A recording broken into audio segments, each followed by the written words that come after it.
Nous ne pouvons pas espérer en l'autre Haïti si l'amour et la solidarité pas guidé nous. Bataille pour changer la caille, besoin, mais contrer tout frais accès haïtien nous, quel que soit yo sous face la terre. Walmav dans la refondation Haïti chéri nous, pas piti. Pendant passage dans notre tête ministère, avec tout employé, technicien, organisation dans diaspora, à concurrence l'État, nous prenons simer graine, l'unité, l'amour pour Haïti qui pas doit prendre temps pour jamais. Moi compter sur collaboration nous toutes. Alors, engageons-nous, unissons-nous pour le bonheur du pays. Haïti a besoin de chacun de ses enfants pour se relever. En ce moment précis de l'histoire de notre pays, je me tiens ici avec humilité et une conscience aiguisée pour l'accomplissement d'un devoir de citoyen et de patriote. En prenant officiellement les rênes du ministère des Haïtiens vivant à l'étranger. Qu'il me soit permis de remercier le Conseil présidentiel de transition, présidé par son Excellence M. Leslie Voltaire, ainsi que le Premier ministre, son Excellence M.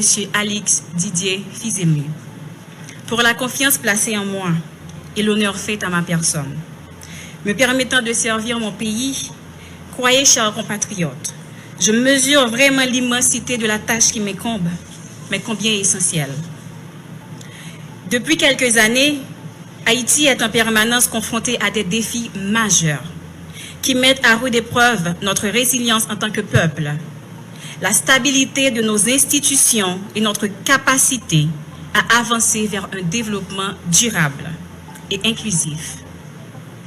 En dépit de tout ce qui pèse sur nous comme obligation, nous sommes une nation dotée d'une force inébranlable, celle de son peuple, qu'il soit sur son territoire ou dispersé à travers le monde. Haïti, terre de liberté et de courage, a marqué l'histoire en se soulevant, il y a plus de 2 siècles, contre l'oppression et l'inégalité, pour devenir la première république noire indépendante du monde. Ce rôle de pionnier et cet héritage de résilience doivent nous inspirer aujourd'hui plus que jamais.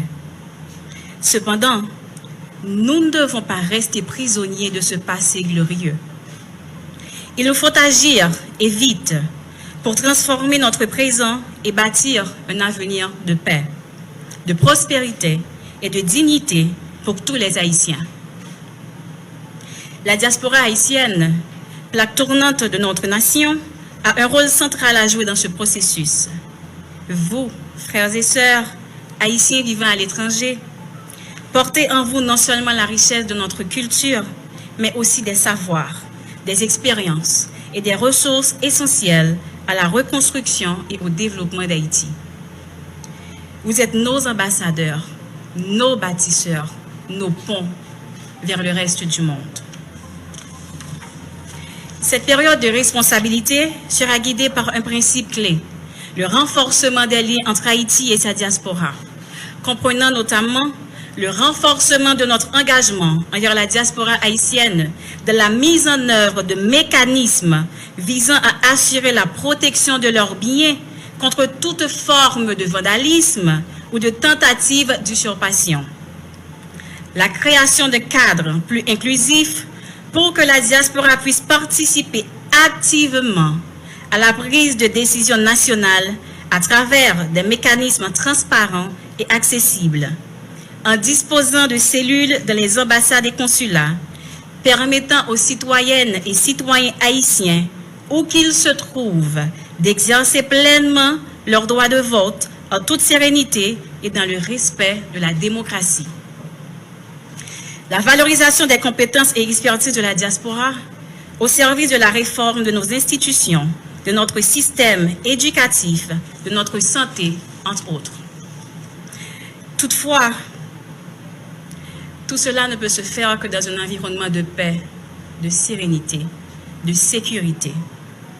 La crise que traverse notre pays actuellement exige de nous une action collective, urgente et soutenue.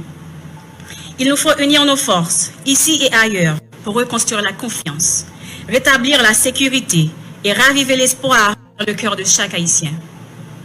Mettons donc de côté nos divergences pour embrasser ce que nous avons tous en commun, Haïti chérie. Je vous remercie.